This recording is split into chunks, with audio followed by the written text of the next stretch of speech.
భావ్లీ డ్యామ్ను సందర్శించేందుకు వెళ్లిన ఆ కుటుంబానికి చేదు అనుభవం ఎదురైంది. పర్యాటక ప్రదేశంలో ఆకతాయిలు రెచ్చిపోయారు.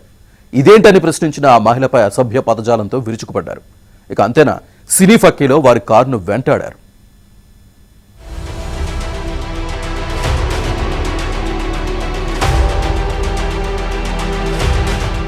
మహారాష్ట్రలోని నాసిక్లో భావ్లీ డ్యామ్ను సందర్శించేందుకు వెళ్లిన కుటుంబం స్థానికంగా ఉండే ఆకతాయిల లైంగిక వేధింపులకు గురైంది. పర్యాటక ప్రదేశంలో వేధింపులేంటని ప్రశ్నించడంతో రాడ్లు పట్టుకుని మరీ దుండగులు వెంటబడ్డారు.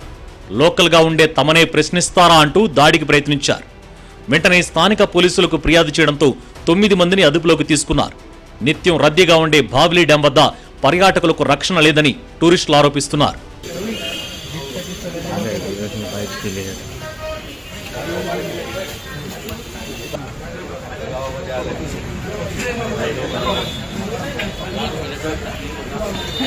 ఆదివారం నాసిక్కు చెందిన 8 మంది సభ్యులతో కూడిన ఓ కుటుంబం పర్యాటక ప్రాంతమైన భవాలీ డ్యాం జలపాతాన్ని సందర్శించేందుకు వెళ్లింది. అయితే అక్కడ మహిళను ఆకతాయిలు వేధించారు. దీంతో ఆ కుటుంబం దుండగులను ప్రశ్నించింది.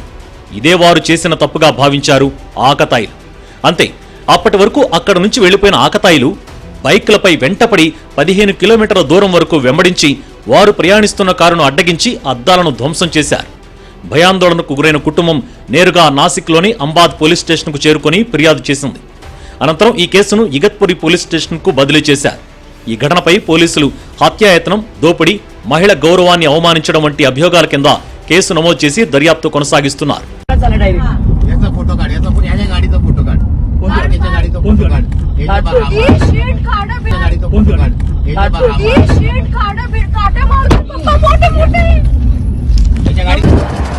बघू इथं गाडी दाखव पूर्ण व्हिडिओ काढ माझा पण बघू इथं गाडी दाखव पूर्ण व्हिडिओ काढ माझा पण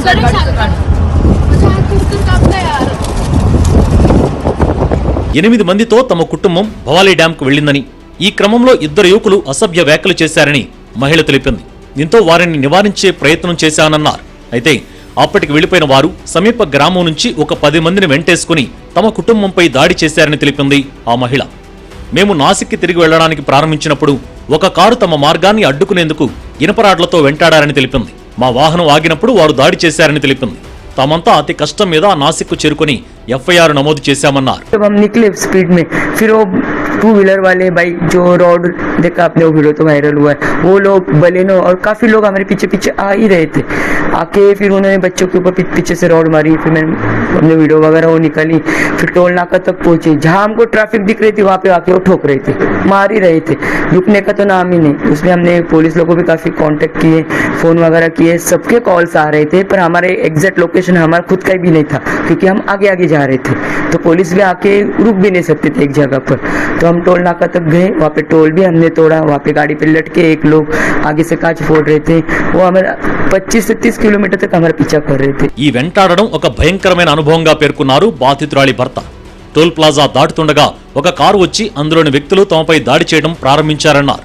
దీంతో టోల్ ప్లాజా బారికేడ్ ను పగలగొట్టి ఒక ఇరుకైన రోడ్డులోకి వెళ్లామని, అక్కడ కూడా తమపై మళ్లీ దాడి జరిగిందని తెలిపారు. ఈ దాడి చేసిన వారిపై कोका चट्टानी प्रयोगिंचाలని కోరారు. काफी खड़े थे तो हमने सोचा कि अभी यहाँ पे अटैक नहीं कर पाएंगे, लेकिन उसमें से एक बंदा है, उसने आके गाड़ी हमारी स्विच ऑफ कर दी क्योंकि गाड़ी के कांच सब फूटे थे. तो उसने पावर बटन ऑफ कर दिया तो गाड़ी रुक गई. तो बोले नीचे आओ, हम शॉर्ट करते हैं. लेकिन मैं बोला अगर ये गाड़ी बंद कर रहा है और ये सब उतर के अगर ये वापस अटैक करते तो हम 8 लोग हैं, किसको क्या लगेगा, कौन मरेगा, क्या होगा, क्या मालूम. तो मैंने गाड़ी थोड़ा रिवर्स लेके, जैसा मुझे पैसेज मिला कि ट्रक पास हो रहे अपन भाग जाओ, तो उसमें से हम भागने लगे तो उन्होंने वापस पत्थर से अटैक किया. टोटल इन्होंने 5 से 6 बार हम पे, जहाँ पे हमारी गाड़ी ट्रैफिक या किसी चीज से रुकती, टोल नाके से किसी से भी, हर जगह पे अटैक ही कर रहे थे. और इनका इशू था शायद उस दिन किसी का मर्डर करना था. అదుపులోకి తీసుకున్న 9 మంది ఇగత్పురి పరిసర గ్రామాలకు చెందిన వారని, వారందరికీ పరస్పర పరిచయం ఉందని పోలీసులు తెలిపారు. వారిలో ఒకరు 2020లో నమోదైన హత్య కేసులో రౌడీ షీటర్గా పోలీసులు గుర్తించారు.